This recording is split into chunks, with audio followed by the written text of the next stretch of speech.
All right. Okay, Welcome back. kind of a sad week, but we're back. Yes, yes. Lots of things happened. Do you want to start? I mean, I am good at delivering bad news, so that's fair. Um, so first, we tragically lost Reverend Jesse James yesterday, and I feel like we should probably start with that because Yeah, Jesse very, very Jackson. prominent. Or Jesse Jackson. I'm sorry, Jesse James, Jesse Jackson. Um, but yeah, definitely resting in power, but very, very prominent that I butchered the name of just now. It's all good. He was a very prominent civil rights leader. You probably have heard of him before. He was a central figure during the civil rights movement, founder of Operation Push, lifelong organizer for jobs, voting rights, economic justice. Huge political advocate. Um, Exactly. And he was also an unofficial diplomat for multiple global crises, negotiating the release of American hostages in Cuba, Serbia, Syria, Mhm. at moments when formal diplomacy had stalled. Politically, he ran for president twice, and his 1988 campaign was historic, where he won multiple primaries and built one of the largest multiracial working class coalitions in modern American electoral history.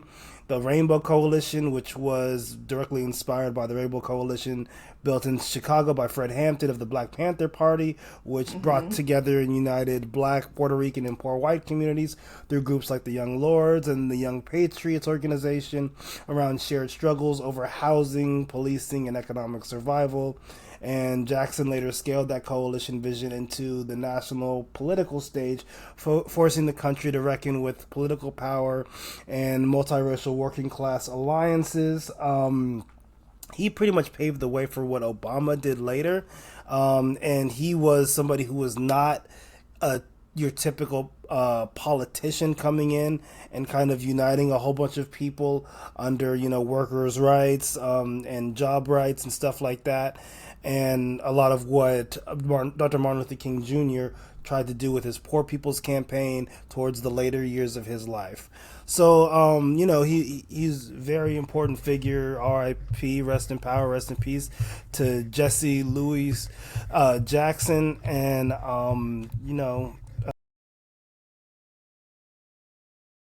it's really interesting because someone said that online that Jesse Jackson being alive was a reminder to them of how close we are to the civil rights movement and how much it's Right. not that far ago It and not really that wasn't long that back. long. I mean, if you think about it, like our current president, Donald Trump, he was old enough to be like, he could He, remember he saw all drinking this from a happen. whites only Yeah. fountain. Like Which is that's probably why he how wants to go not back to making America great again. exactly go make Great. America great again for whites. You know what I mean? That's what it really Bingo. is. They just don't finish the sentence. Yeah. So what he did was amazing and great, and we should Right. really look at it as what it was, what he did, and try to carry on his legacy. So 100%. And I thank you for the reminder. I forgot that Jackson ran for president and had pretty, like, for the time, the 80s, which, arguably was a very still divided time on a lot of this. And of course, you had like Reagan in office, which, we don't need to get into and all of that. But basically, a lot of similar undertones and a lot of similar ideas and divisions still being perpetuated today that were based on the Reagan administration. And so for him to have been as successful as he was during that time is very impressive because that was even just a couple of decades from the main civil rights issues. And I mean, we're talking like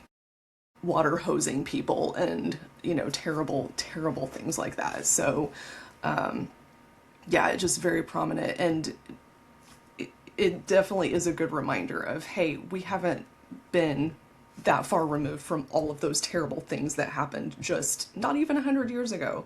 I mean, what year was it Ruby Bridges was able to attend a white school for the first time? It yeah, wasn't that long ago, folks. she's still alive. She has an And she's still alive. Instagram. Hmm. Yeah, absolutely. And, she was a little girl then, and, it wasn't that long ago, folks. She So, does not look that old, and she is not no. that old. She was just at the Warriors game receiving the Golden State Warriors game Oh, receiving some type of honor. So amazing. it's the history that some people try to portray as super long ago isn't and wasn't. Or try to erase as well. And Yes, that's another issue we yes, have is we tend to either erase or whitewash things, which absolutely. is common in our textbooks and our Mm-hmm. curriculum. Yeah, So rest in power, Reverend Jackson. Um, yeah. and thank you for everything that you did. Heavy. Less prominent, we lost James Van Der Beek, which is a big deal for people my age. You probably didn't ever watch Dawson's Creek. Not me, but my fiance did, and she was like, "Oh no!" And she was saddened. Yeah, it's a big pain for millennials in particular, and I there's been a lot of stuff happening as far as like misinformation and stuff like that that's coming to light now that I think is very interesting. I didn't realize initially because a lot of things were kept under wraps that James Van Der Beek's wife is very anti-vax, and that is a little bit of a problem in an era, especially during like COVID-19 and the pandemic, and people dying because of misinformation and becoming very very sick. Obviously, you've got 6 kids who are probably not vaccinated, who are not developing herd immunity. Of course, it seems that they're all homeschooled, so at least they're kind of off on their own little non-immune, island. But yeah, within hours of James Van Der Beek's passing being announced, a GoFundMe was posted, and I actually took a look at the GoFundMe. Although it says it was posted by friends of James Van Der Beek, if you actually click on that profile, it says Kimberly Van Der Beek. And so it's like, okay, so you tried not to make it obvious that you were the one putting this GoFundMe up.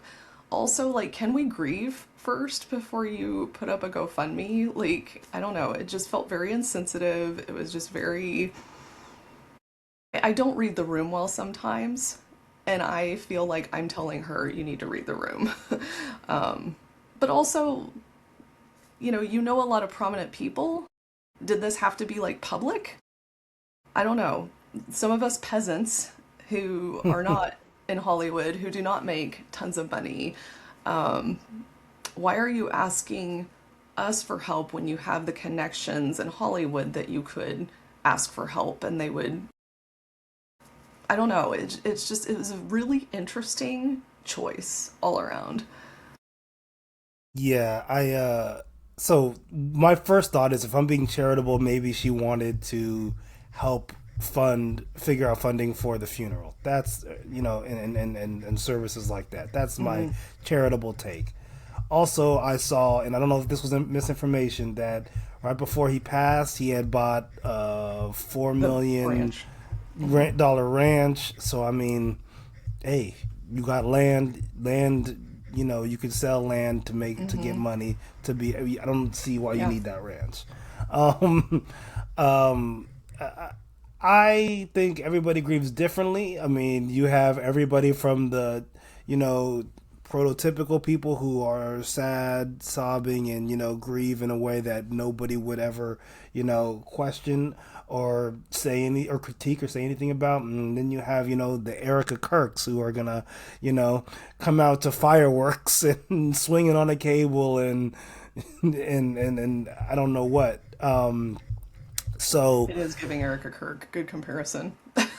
Yeah, and she probably she's anti-vax. Chances are highly likely that she has a lot of ideologies that align with Toilet Paper USA.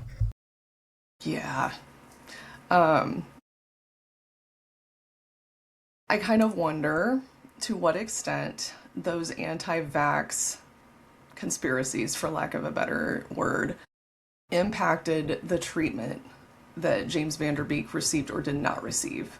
And it's interesting to me, we'll never know how much in agreement or who was like leading this cause because it was not always shared with the public, it was not always evident. But I will say that any interactions that I had read from fans or from other people in the industry said that, James was a super nice guy. And all of the bad that I've read is about her behavior and her posts. And so I don't know to what extent that impact could have had on his decisions as far as like what treatments he would pursue. I know that there was something floating around about using ivermectin, which, is obviously not going to cure COVID-19. It's not going to cure colorectal cancer, especially at stage 3, when I guess that was the stage that he was diagnosed at 2 years ago. Now his life had been prolonged for 2 years, which is saying something. So obviously there was some sort of chemo, radiation, therapy. But, medical insurance isn't going to fund alternative treatments. They barely fund approved treatments. And, that's a whole other discussion. A lot of people were like, why is James Van Der Beek selling off his memorabilia? That's kind of weird. He has all of these successful movies and TV shows. Well, you generally don't get paid a lot if you're exploited through your contracts. And when you're a young actor, especially like with Dawson's Creek, I think he was like 20 years old when he signed his contract for Dawson's Creek for the WB, which is a small network at the time. And so it was arguably predatory as far as his contract. And, time. So inflation happens. So yeah, there are many factors as to why he was selling memorabilia to help pay for his treatments. Now, to what extent those treatments were covered by health insurance, we'll never know. Sorry, my Ring doorbell. But we may never know those things. We may never know, like, to what extent her influence could have had on him and, like, what, I don't know. It makes me wonder, could we still have him present today for his kids? Working and being an actor and all that. I don't know. It's a lot of what if. It's just fun to speculate on. It's a Yeah, good distraction. yeah, and I think that there are so many.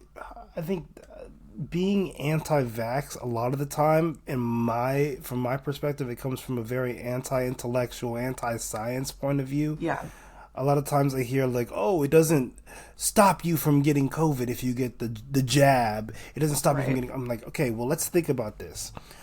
A seatbelt doesn't stop you from getting into a car accident. It mitigates the effects should one right. occur so that you're not at risk for further harm. That's what the vaccine is doing, and there's a lot of other things, you know what I mean?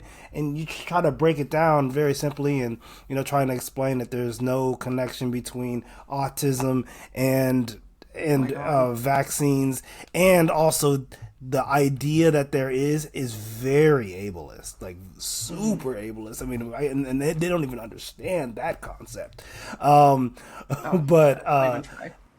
yeah, I think there's a lot to go into it, but I think that also if you are part of the class of people that are in Hollywood, chances are highly likely that you have access to resources that not everybody else, that you and I would not have easy access to.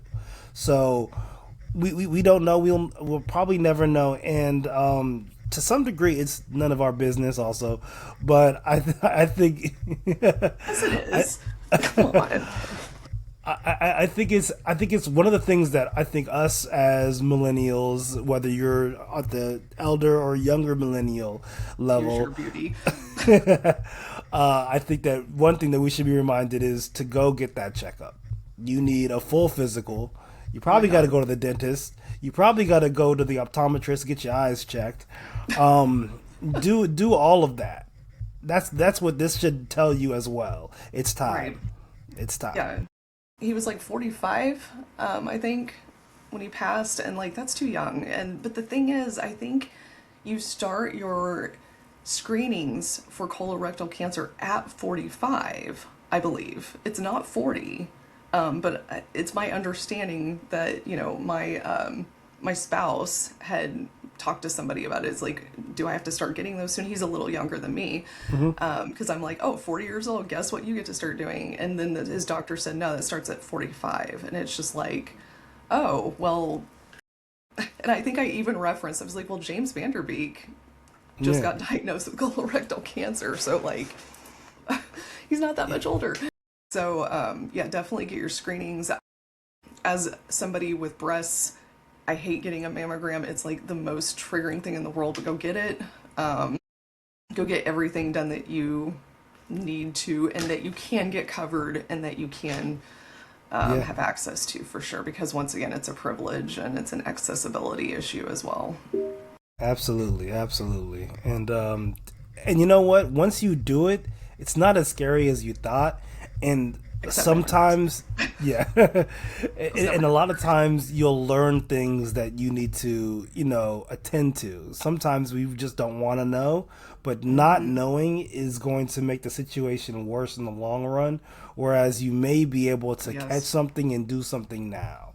And I know we sound probably like your parents or something, but we're coming from a place of like, hey, like this is important. Like my dad has diabetes, I can have diabetes, so I definitely need to attend to the things that I do because I love sweets. I mean, it gets late at night, Who I doesn't? want my cake, I want Mm-hmm. cupcakes, I want chocolate chip cookies, Yep. ayaki, Mm-hmm. whatever. But I gotta watch those things. Me too. Diabetes also is in my family. So yeah, I that's always a fear of mine that I go to the doctor, they test my blood sugar, and then it's like, oh, let's start you on metformin or yeah. So I try to live a lifestyle, and that's the thing. Take care of yourselves, like if you can, and if you have the means to take care of yourselves, do what you can to get rest, eat as well as you can, but still, indulging occasionally. Just don't do it all the time. What podcast is this? I don't know. And speaking of like perspective shifts, you said we're starting to sound like parents. So like at some point, maybe I'm like not getting this, but like, do you remember when like the anti-vaxxers were actually like far left instead of far right? Was that a thing, or is that just something I put in my head and said, hey, this is what happened? I think that there's this like I think there's like a point where you get far left and you kind of are like in the hippie kind of Yes, point of and that's view, what I was and that thinking. might be sometimes people say like the political spectrum is a circle where you get so far left now all of a sudden you're pro gun. You know what I Right. mean? Because so I think that there is sometimes that as well. That's wild because I was thinking about that, in relation to everything that's been going on. And I was like, man, I remember when it was like progressive to say, I don't want to vaccinate my kids. Like, I'm going to eat granola and raise my own farm and Hmm. not eat processed foods, which I try to abstain from as well, bodily. But, I'm not anti vax, I'm pro science. I just have to eat a certain way to help with my body.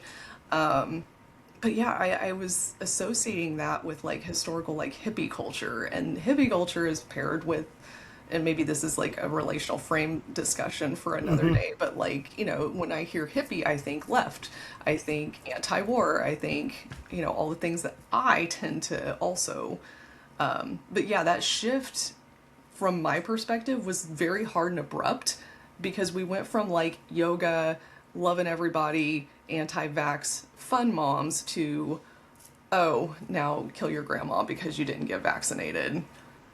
Yeah, and I think that just talks that goes into how complex political ideologies can be, because they don't just follow a set pattern or trend or point of view. There's a lot of environmental histories, reinforcers, and punishers that go into your political ideology. A lot of people, like, one of the things that is really interesting is, like, in the black community, people will be like, "Oh, they're super left. Like, black people are all super left." Like, but when you get to, like, black religious individuals, like, or like barbershop talk, you'll hear what will sound very conservative, and a lot of, there might be some homophobia mixed in with some, like, very traditional ideologies, and it's like, oh well, I thought that it was going to be very progressive, but, like, there are different pockets where these ideologies are very, for lack of a better term, complex.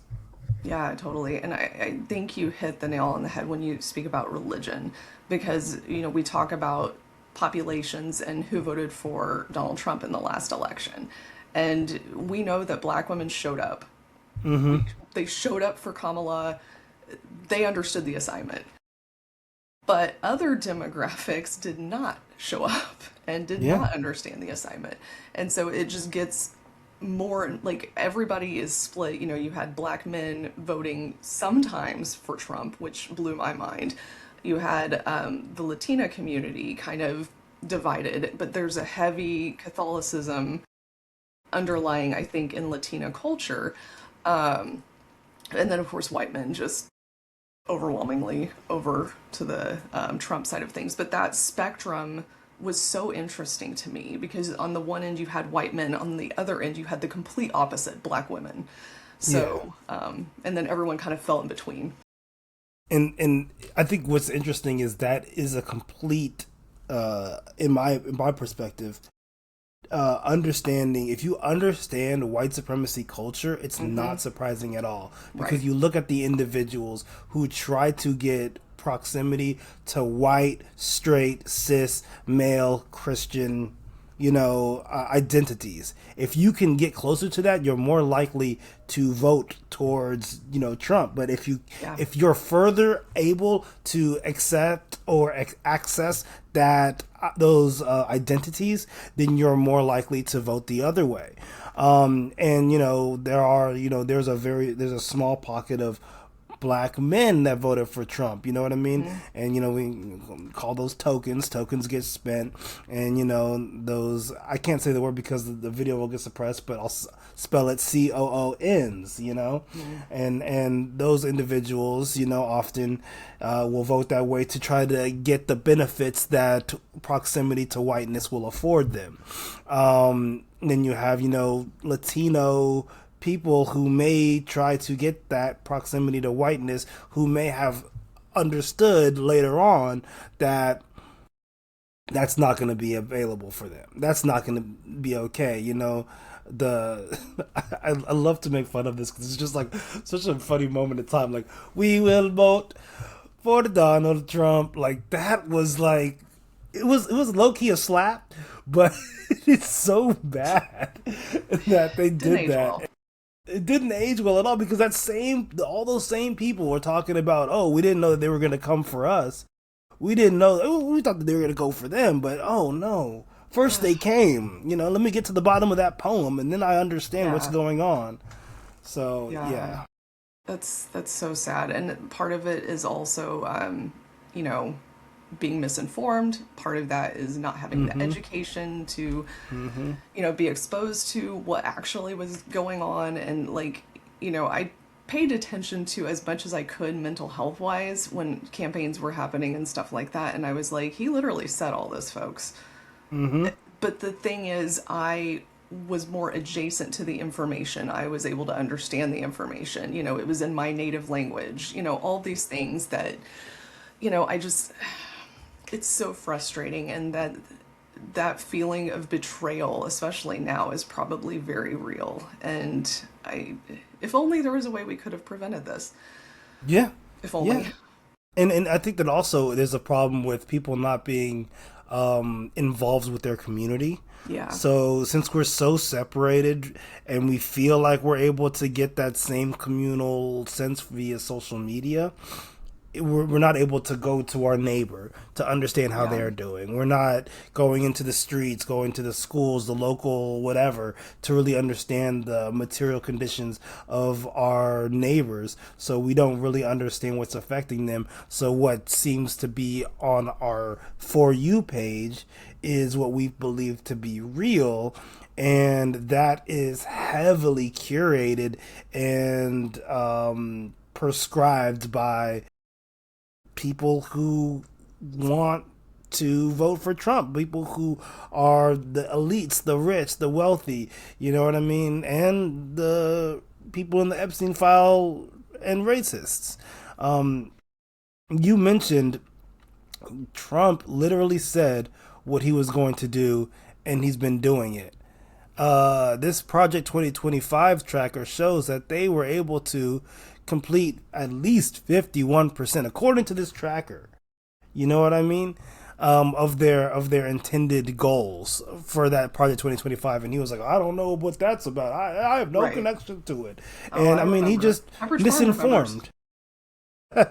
Pepperidge Farm, I love a good Family Guy quote, Pepperidge Farm but absolutely remembers.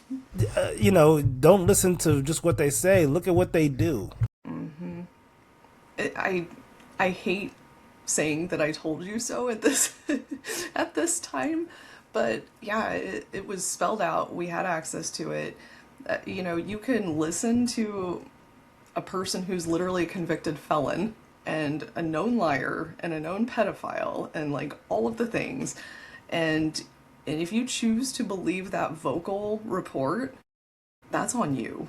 And like, but unfortunately the rest of us have to suffer now because of that. So it's just kind of a sucky situation. The man has more felonies than Baskin Robbins has flavors. Like, are we serious right now? Like, this is Some people terrible. I are, I mean, guess. Yeah, I don't know.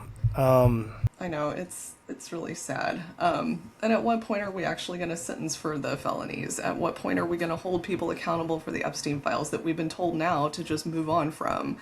At what point are we going to actually see something happen? I feel like the people need to rise up. It's like revolution time, folks, because it's like, are we doing this or are we just going to sit and let it happen? Because I feel like at this point we're just sitting and letting it happen. And to be honest, there's a certain people that need to be the ones to rise up Yes. Yep. because I know who you're talking about. yeah, I'm gonna say it. I'm gonna say it. It needs to be white people, especially white men, Yep. doing the rising up. Yep. It's on them. Regardless of if black people are taking a break or if they're on the streets. If black people are on the streets, then they're going to be brutalized with no care.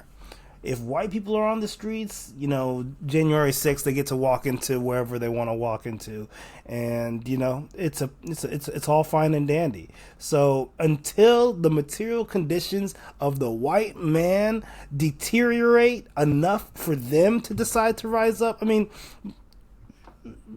clearly we don't care about what happens to kids. I mean, look at what happens with school shootings. Right, I I know. mean, when you see so many happen so often that we don't even get news about it anymore because it's so commonplace. I mean, it's clearly not enough to get any substantive change to occur. And our country is, although shootings and mass killings do happen in other countries, our country is by far the most likely to have mass shootings and mass killings. And it's by a significant gap. It's not just like, oh, one more annually. No, it's like hundreds. Yeah, and It's when you pretty sad. when you talk to like foreign students that come here, like the way that they talk about it, the fear that they have, like it's Yeah. so inconceivable to them that they just can't even understand it. And like I've talked with a few, being especially being a professor, and some of them have told me like, yeah, I plan to get my degree and get the hell back to my country because this is the shithole country. Yeah. People are being told not to come here because it's Yeah, unsafe. That's yeah, a big deal, folks. Kamala, do not come. You know what I mean? Like, yeah. That's where we are. Speaking of do not come, here's something that I wanted to share that happened recently. Share window. And in schools. Yeah, and in Speaking of, schools. So, student gets punched for supporting ICE. I don't know if the audio will play, but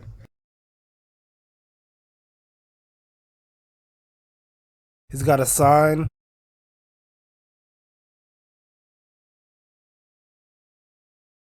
He was about that action.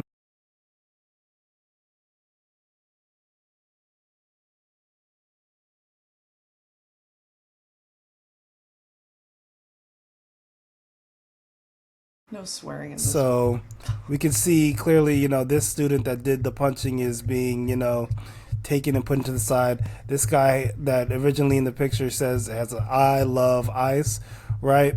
Now, this really reminded me of, let me stop this share screen. I'm just going to share this screen, share entire screen. This reminded me of this. It reminded me of this. It reminded me of this.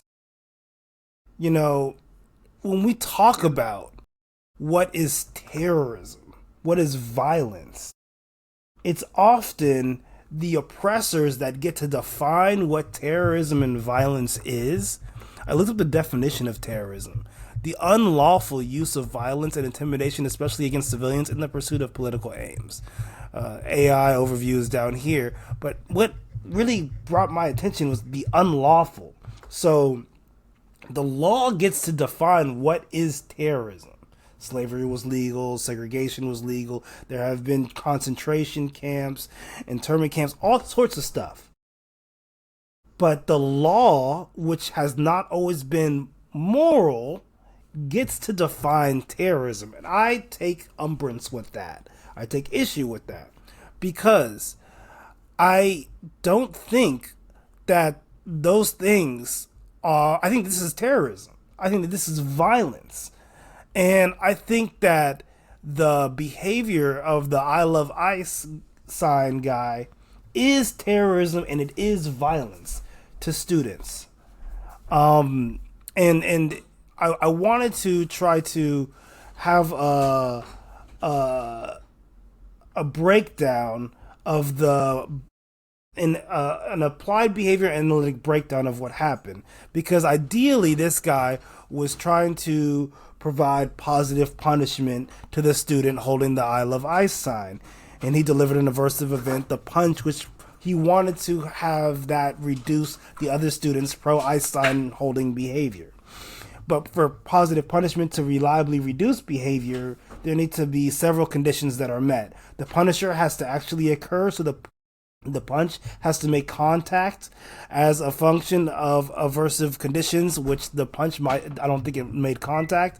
It has to be immediate and consistent, and the broader environment has to support the suppression of the targeted behavior. But based on what we observed, instead, the environmental contingencies appear to have flipped. The student who threw the punch was removed from the setting, likely disciplined, and socially labeled as the aggressor. Meanwhile, the student holding the sign was allowed to continue the protest behavior, probably received widespread social attention, and may have contacted additional reinforcement through online visibility. So the behavior that contacts reinforcement is likely to persist, and the behavior that contacts punishment without support often does not produce the intended suppression.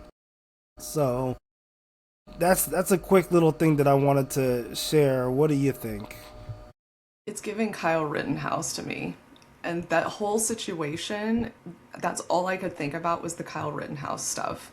And he's the one that famously had was it an assault rifle? It was a full assault rifle at a protest. Illegally. Yeah, because he wasn't old enough to buy it or purchase it and all that stuff. Well, I guess and he shot somebody. He killed somebody. Yeah, his mom helped him get it, and all these, that whole situation. But he was held in what we would want to see as the contingencies would be the punishment.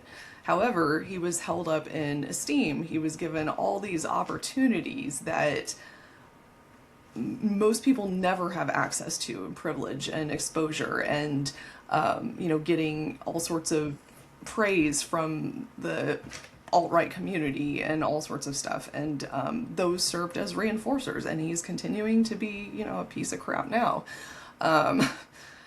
all while a man legally carrying a firearm gets shot by ICE, and well, he shouldn't have had the gun. What do you want from us? Like, you obtained it legally. Yeah. So yeah, it's a very good example and comparison of like when those contingencies are expected to have a certain outcome, but like, you can't control the environment. You can't control what is actually reinforcing. Like, you can try to do that as much as you can with antecedents, and you can try to arrange things in a way that's going to provide that. But if the societal support or the system support, like in a school or in a governmental organization such as a community, isn't there, then those contingencies aren't what you anticipate. So yeah, it's a really good reminder, and this is a great example for students if you're trying to explain, let me back up a little. I have students in master's programs that really struggle with actually identifying the function of behavior. They want to use antecedents. They do not look at the consequences. And ultimately, the antecedents are not where you get the function, folks. You get the function from the consequences that happen that strengthen, maintain, or punish the response. Antecedents will just tell you the events that behavior is likely to occur under. And so, I always have to like spell out examples. It's like, just because you give a demand doesn't necessarily mean the behavior that happens after the demand is escape maintained. Because if escape isn't being given as a consequence, then it can't reinforce the behavior. It doesn't make sense. However, if someone's always there reprimanding and, giving some sort of attention to that, that does make sense. They might find it funny. They might find it entertaining. It may postpone doing the task, but like, ultimately, if there's no escape given, it can't be the function. So it's a really good example to discuss in that sort of context as well, to really understand how do you find the function of behavior, because there's still a lot of confusion behind that simple that simple discussion. Unfortunately, that was a rant. Sorry, that's like a No. thing I've noticed though. That's good. That's good. That's good to point out. Because when we talk about these things, there's a way that the news media will talk about it. There's a way that it will be presented to you. But to really, really critically think and break it down, it takes more. And then even I don't think would do a good job. It'll be like, oh, nope, this isn't violence. This isn't terrorism because these definitions mean this. Right. But you have to think further about who gets to write the definition, who gets to set it and cement it into perpetuity, who gets to who gets to define what is violence and terrorism, really gets to set up what gets called violence and terrorism. Because these sign holdings, that kind of protest is harmful. If it's causing harm and fear, it can cause terror.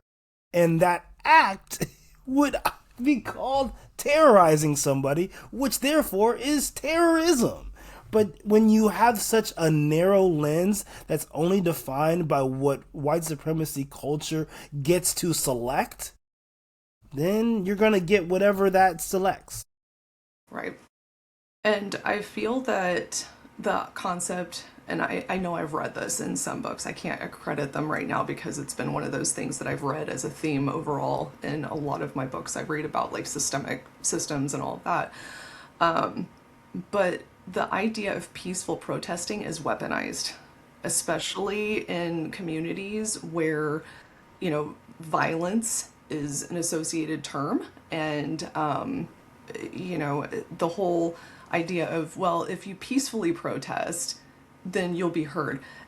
But we're not being heard. So at the point that you have to step it up to be heard, then, the gatekeeping comes. And so whoever's defining those terms are also defining what makes a peaceful protest. And so when people hold up signs to agitate you and to invoke violence, that kind of meets their end result. Oh, well, see, they're out of control. They're not okay or whatever. I don't know if you're as familiar with like narcissistic traits or like toxic behaviors, especially like with relationship dynamics, but this is a common tactic of people who engage in abusive emotional or intellectual abuse. Where if I, continue to speak in a calm voice, but what I'm saying is false, or what I'm saying is designed to evoke emotional behavior, then I can paint you as the irrational one. I can paint you as the unstable one. And then you're the person that is the problem, not me, because I've been speaking calmly this whole time. So it's a tactic, folks. It's a tactic by those who make these definitions, those who put those positions in power to keep them in power. Because they're the stable ones. They're the ones who understand, and they have to help control us because we're not stable. Great points. I mean, I always take pictures of stuff I read so that I can refer to it later if I really, like, if it's a real banger. So it's like, in moments of unrest, it is important to remember that, as Martin Luther King Jr. stated, there is no greater purveyor of violence in the world than the U.S. government. From war to policing to incarceration to border violence to the slashing of social safety nets, the U.S. government kills untold millions. The violence of rebellion is infinitesimal by comparison. Then, on another chapter in this book, they go on to say, when state actors refer to peace, they are really talking about order. And when they refer to peaceful protest, they are talking about cooperative protest that obediently stays within the lines drawn by the state. The more uncooperative you are, the more you will be accused of aggression and violence. It is therefore imperative that the state not be the arbiter of what violence means among people seeking justice. So you hit the nail on the head. They will call you violent. And I believe this comes from that Miriam Kaba book I was reading about.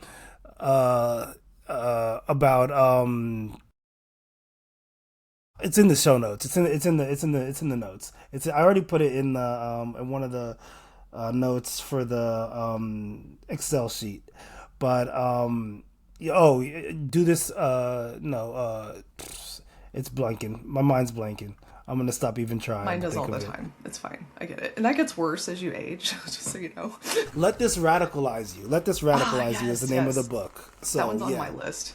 Yeah, highly recommend. Anytime I highlight like that in green, it means like that's a banger. You need to make that some content. So Let This Radicalize You is... That one's on my list. I'm trying to do like a lot of ebooks because I'm trying to reduce my paper waste and all that. And the ebook is always checked out at our local library system. And I'm like, okay, at some point I'll put it on hold. But right now I'm starting a book on incarceration and, prison systems and stuff like that, which is, oh my God, it's heavy. And then for fun, I think, so I just got through Seth Rogen's book, Yearbook, which was really good. I highly recommend it. But yeah, you read a heavy book like that, you got to have something like lighthearted off to the side that you can just switch to. But yeah, that's on the list. I just bought 2 more of these big old compendiums. There's comics, but it's like all these pages. I read through an entire one of them. There's like 5 of these from Milestone Comics. So I'm doing this is my for fun reading. Big, heavy. For fun. Yeah. I noticed your Saga bookmark. That's one of the few graphic novels I have actually went through. It's good. It's really good. It's one of the best. I gave it to a teacher one time because like she's into reading, of course, and I was like, you need to check this out. And Saga, if you never read a graphic novel, first of all, do not read it on the plane. It's not for other people to look over your shoulder like, what is that? Right. No, it's kind of a, keep it to yourself. It's like if you're watching Game of Thrones, you don't know what's going to happen, so you don't watch it on the plane. It's kind of like that. People have called it a cross between Star Wars, the Bible, and Game of Thrones. And I was like, yeah. Yeah. Yeah. It's been a while since I've read it, but and it's a good gateway. So like, I always say like Kaleido Star was my gateway into some anime. I'm not Hmm. as into anime as you. But Saga was like my gateway into graphic novel. There you So, go. It's a great it's a gateway. good Yeah. one. It's a really good one. Yeah. I did go through the Walking Dead graphic novels because I did watch the show. Hmm. And yeah, they're not there's some parallels, but like it's not a lot of Yeah. similarity. So if you are interested in the show and you like try to dig into the graphic novels, just be prepared. There's a Yeah. lot of Like complete if you like the shifts. boys, like the graphic novel, if you think the boys go over the graphic novel, like there's stuff in the graphic novel they couldn't do in the show. Yeah. And then there's like also a good one that they tried to turn into a show called Why the Last Man, which Oh was yes, just so I did read some incredible. of that. Yeah. Okay, yeah, I it's mean, coming back now. It's been a while, yeah. I but mean, that's a good one too. all yeah, all men on the. I shouldn't spoil it, but No, it's but so it's good. good. It's It is old, good. but it was Well, really good. Yeah. now I should get back more into graphic novels. I still have the one that you recommended a few episodes ago about disability on my Yeah. list. I have to go physically to the library downtown and Hmm. pick up the actual copy because I can't get it on ebook. So it's one of those things. It's like when I'm less lazy, I will Hmm. I will go and I will just slam through it really quick in the library so I don't even have to like return it. Smart. Yeah, because that book was so good, and it really helps you understand like what disability might be like, or like having autism as a woman during a time when especially people that are diagnosing with autism were like, oh no, you're looking me in the eye, you can't have autism, you're able to start a conversation, you can't have it, like and these are people that are supposedly the gatekeepers to getting a diagnosis. It could be very frustrating and difficult, and it's such a beautiful like example of a window into somebody's life as it might be. So Totally. yeah. I'm looking forward to it. Are you watching anything in particular right now?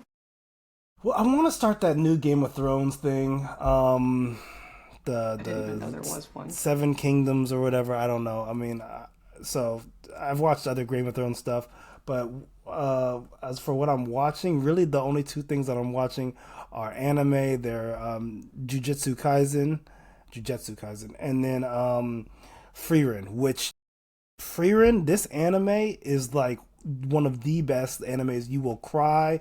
It's like so incredible that I highly recommend it if you ever get a chance to watch it or see it. Frieren is like it's just this incredible story, and the storyteller, the author, or they call it a mangaka, the person who writes the manga. She's a woman, and there's not that many women mangakas, and it's really and you could tell when it's a woman mangaka, they do amazing jobs a lot of the time, and like it's an incredible story, and it's not just a bunch of fight, fight, fight. So a lot of people that just like want to fight, fight, fight aren't able to like keep up with it because it's like a little more drawn out. It's about this relationship of, or it's about this uh, elf.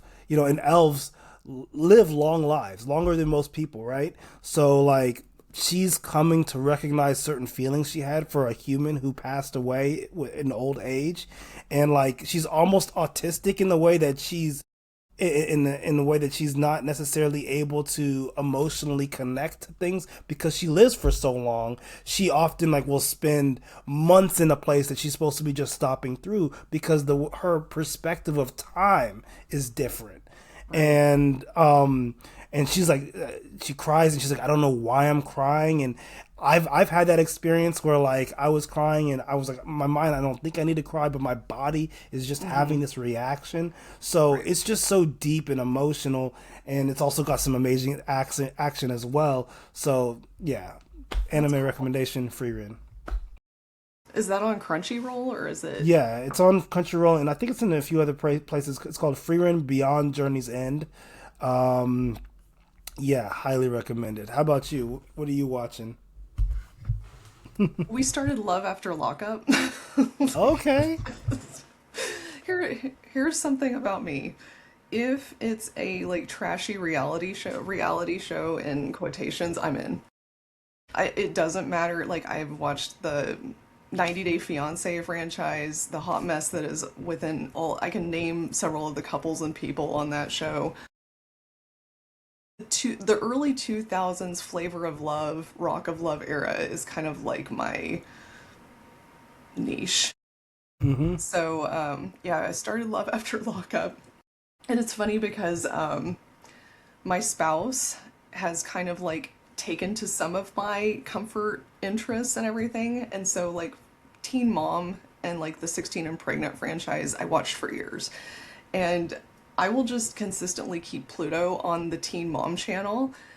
And now he, like, will get up, he will turn on the TV, and he'll just have it on Teen Mom. And I'm like, why are you in here watching Teen Mom? He's like, well, it's kind of a comfort show to me too now. So it's like osmosized to him. It's conditioning, right? Operant conditioning. I've now conditioned him to now find that as a comfort show. He's like, there's something about when they all fight with their baby daddies and like all this stuff. Like, I don't know, it's just comforting. I'm like, see, you get it. So I started watching Love After Lockup, and the other day I I'm still trying to do some outdoor stuff, and I'm still trying to get like house stuff arranged while it's not 90 degrees out in the Midwest.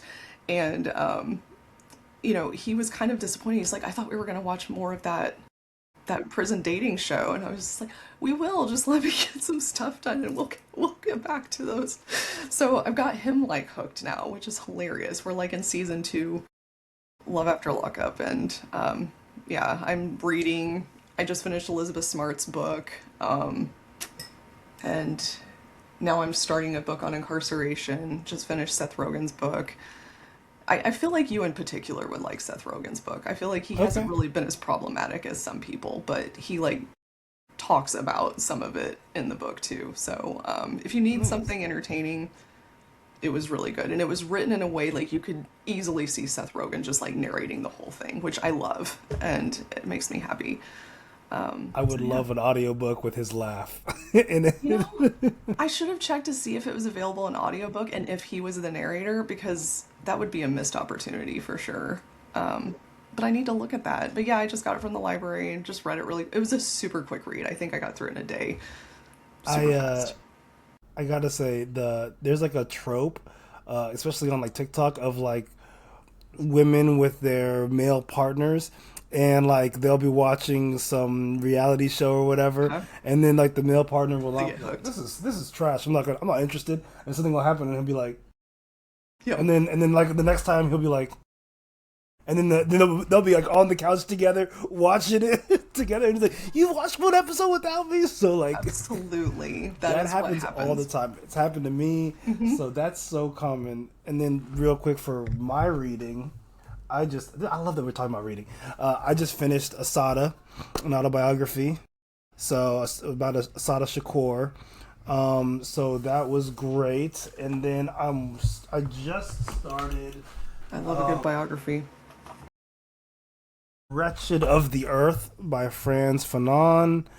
This is a very, very popular and a book that I'm just starting to read, and I'm really interested in seeing what the hype is about. Especially, I hear these first 2 chapters are like super eye-opening and important, especially for people that are against depression and certain regimes and stuff like that, and really trying to kind of have a understanding of all those types of things. So I can't talk too much about it because I just read the forward, or not even the forward, the preface by Cornell West. So I got to do some more reading. Excited to, and those are some of the things that we take joy in. It's so sad that so many people aren't taught how to enjoy reading, and I feel like it's something that you have to learn and you have to be Yeah. taught explicitly.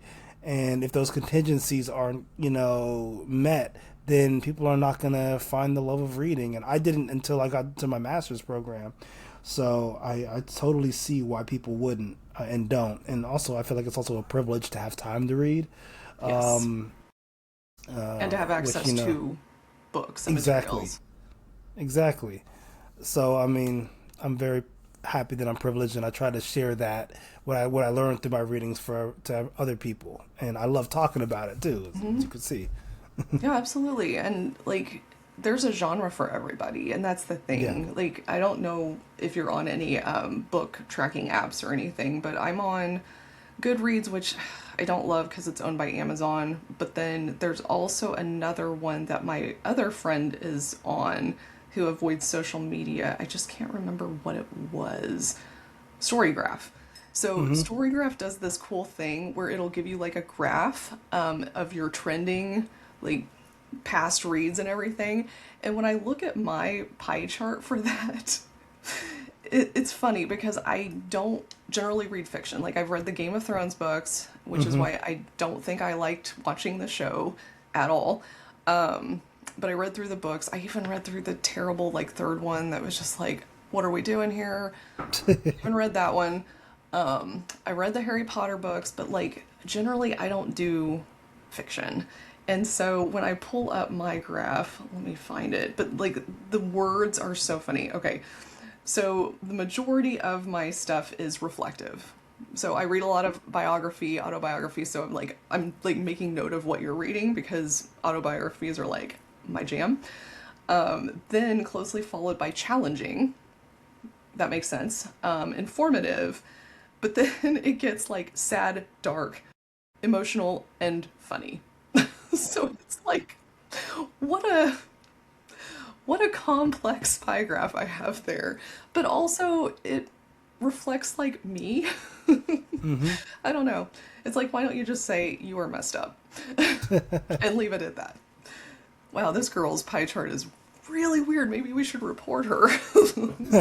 Yeah, that's why I was like, man, I don't know if I would want to get on Goodreads because I'm likely already on a list. The last thing that Oh, they need to know is exactly what I'm I own reading, and they're it. like, oh yeah, we got to go get them. I own it. Like I'm on every list. Come on. Like I'm certain I got started on lists like when I was an undergrad and I was protesting George W. Bush's war on terror. And so Oh, I'm pretty sure that started my descent into list representation. Yeah, it's fun. But yeah, I mean if you're on a list, I consider it a badge of honor now. yeah, for real. If you're not on the list, it's like, why aren't you on the list? What are you Except the doing? Epstein list. That one's Oh different. yeah, Like put me yeah. on the other list, I'm good. Which Which we're not going to apparently, stop talking about. We will continue oh to talk no, about the no. Epstein list forever. Especially since nobody has been convicted or tried or indicted or anything. I mean, apparently Trump is in the Epstein list. His name is in the Epstein list more time or the Epstein files more times than Harry Potter is in all of the I Harry saw Potter that. books. More times than God is in the Bible. I saw. Like Jesus, like more times than Jesus is. I mean, like what does he have to do? Like literally, when he said, you know, one thing he was right about when he said I could shoot a man on Fifth Avenue I and I yeah wouldn't get convicted and nothing would happen. I believe it yeah. because there is no accountability for Literally none. individuals upholding. I'm going to say it again, white supremacy culture. And if Hmm. you don't understand what it is, you probably have a problem with what I said because you really don't understand what white supremacy culture is or how it functions or works or operates. Right. Oh my god. You can't be offended by the truth. You know what I mean? Like, Yeah. so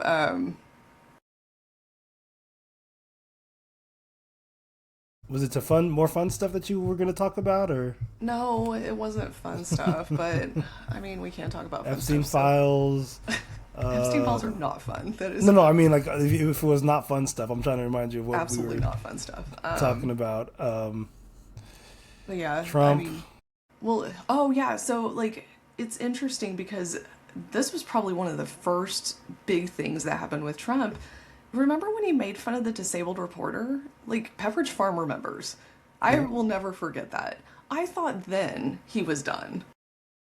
But then like people were more fired up and then they started like attacking autistic people. Hmm. So like I don't know. The guy, I mean, he's not wrong. He could literally do whatever and not face consequences for it. But I think that's ultimately like our job, once again, white men, I'm looking at you primarily, to step up. I know Yeah. we'll have the support of everybody else, but it's not everybody else's time right now. It is our time. And I'm not a white man, but I am a white woman. So I'm ready when you all are. I mean, I'm just waiting for this cue and the signal because I'm autistic and I have to be led. So I'm here. No, yeah, totally. But yeah, I'm actually going to try to get through my incarceration book. So I'm flying. I have a 3 hour flight on Sunday, and then I have another 3 hour flight back. But I also Hmm. have to submit grades and do all of that while I'm on vacation. So it's like depending on how much time I get. But I'm looking forward to maybe having some reading time that I can just actually focus. Yeah. And you know, one thing that's so interesting that I never realized now that I'm a professor is I learn so much because I have to edit my students' work, or like Yeah. I not edit but like give feedback on their work. And Mm-hmm. like we both supervise we both have some overlap with some students, Mm-hmm. and I've received a paper recently and I was like, dang, like I'm learning so much from what they're talking Right. about. So that's one of the ways that like I didn't realize professors can stay close to the literature, can learn more. It's not just about, oh, I need to order this journal and order that journal. Like it'll come to you directly on a platter, and just reading through it and it's like, oh wow, this is interesting. Oh wow. And then sometimes I'll feel like that imposter syndrome, but then when I'm giving feedback, I'll be like, oh dang, I do know my stuff. I do like know how to help or write or how to improve all this stuff. And it's just such a different thing that I never thought. And it goes back to like Paulo Freire's pedagogy of the oppressed, when he talks about, you know, it's not just when there's a teacher and a student. Like a lot of times it's like people think it's just the teacher teaching, but we also learn from our students. And from a behavior analytic point of view, we learn what works, what reinforcement works, what doesn't work for them. But we also learn about them, about who they are, about what they care about, what they're interested in, and about the things that they've read that they can bring to us that we may not have read. And it's just such a awesome way of gaining knowledge and interacting with our science and our community and students who will one day become our colleagues and peers. Yeah, beautifully said. And that was like the first thing that I noticed when I started teaching was, man, this is really cool because like I am the type of person that I would be in school forever if I could afford it. I can't, but nobody can except maybe Jeff Bezos and Elon. But yeah, if I could be in school forever, I would just keep learning different things. I would major in everything I could except for math, and I would always be a student, but this is a really good way to keep you kind of in that role, to, be an academic and provide that feedback and be exposed to more. You're on the different side of it, but you're still learning. You're still, Mm-hmm. helping students with their new ideas. And like, the coolest thing ever is whenever students come to me with ideas for research, I'm like, man, I wish I would have thought of that. That's such a cool Yeah, idea, like, yeah, but you can be a part of that and you can help, and then you're helping them develop their skills and you get to learn too. It's cool. So, yeah. it's addictive too. Mm-hmm. Mm-hmm. Get high on And your own supply of students.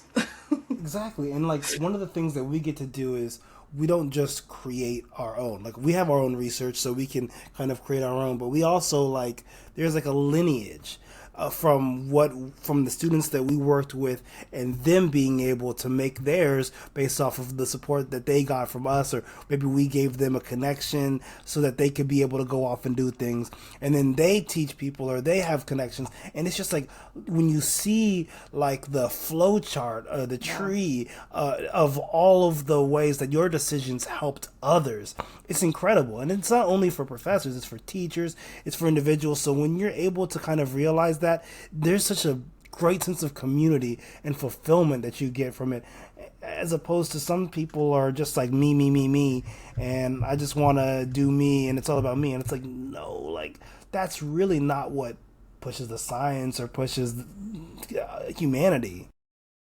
Yeah, that impact, it's really hard because I remember being in practice and I remember not always getting to see the end result of the programming that I'd done, or like the impact that, I may have had in a trickle down effect. And, it's there.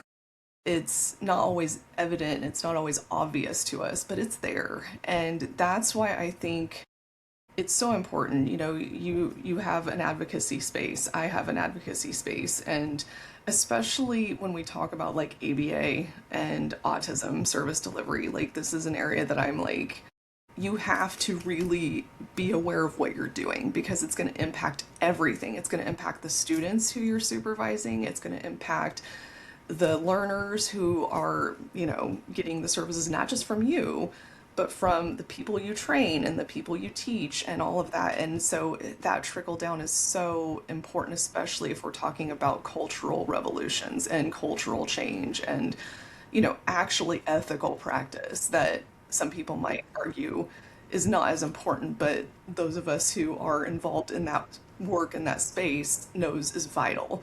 So Absolutely. I can't emphasize that enough.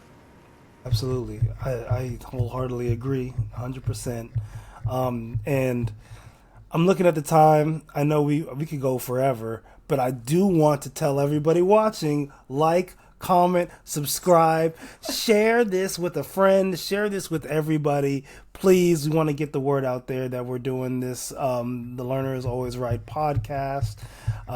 We really love doing this, and we will be consistent, continue to be consistent, and just keep putting it out there.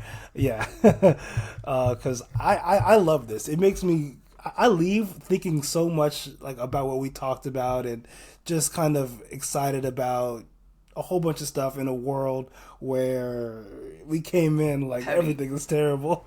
Yeah, it's nice to have like a light. It's nice to, and that's what I do is I immerse myself into like my students and my students' projects and all of that, and like my own. Hmm. That's the reality TV escape. Like you've got to find joy right now. Like, and that's the Hmm. big thing. Like when we say like take care of yourselves, I know we talked about that earlier, where we kind of ventured into like a wellness podcast. Taking Hmm. care of yourself also means giving yourself breaks, giving yourself space, Yeah. doing things that help fill your cup. I generally hate that phrase. I don't know why I'm using it, but anything that gives you joy, Yeah. try to do it right now, especially if you're trying to fight and be an advocate and whatnot. Yeah. I wholeheartedly agree, and one of the things I'm excited to do is get back to work. Get back to Yeah, work. Reason why I'm you're excited to coming get back to back. work is only because, well, not only because, one of the things is I'm excited to work with the students again, and when I am with them, when they're like defending their papers or their dissertation It's the and they best. pass, that's always the highlight of my day, week, Right. month. That just working with them through that, seeing that they pass, knowing that they're getting closer to their goals and dreams, and Hmm. I still remember how it was when I passed and finished. So just being able to pass that on to somebody else is just remarkable. Contagious in a good way, Yeah, not like in a yeah. non-vaccinated way. Call back.